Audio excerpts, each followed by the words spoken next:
RPG games. Everyone likes them, don't they? But you know what everyone likes more? Winning in online MMORPG games and dominating the entire server on which 5 people play. So today we'll create a bot that will EXP for us while we think about conquering bits about the server, of course. Under the last video you rightly noticed that the program I made is pretty simple, so today we're going to make something difficult.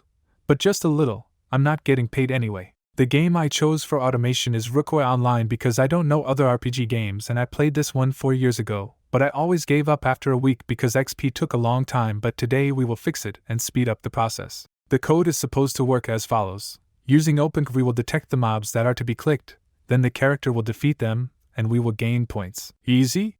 I hope. Now it's time to add clicking on the detected object. What a smooth transition! But we must remember that the characters move in a 2D plane in all directions, so we need 4 separate perspectives, 1, 2, 3rd and 4th, so we need to take some more screenshots. And of course we need to modify the code so that it detects 4 possible positions at once. Additionally, we need to increase the waiting time to about 10 seconds so that the character doesn't attack the next mob if it hasn't defeated the previous one. On the screen you can see the gameplay in an accelerated pace. Of course, over time we should add other mobs. But you can easily do it yourself by replacing the images. The link to the code is of course in the pinned comment. Subscribe to Practical Coding for more.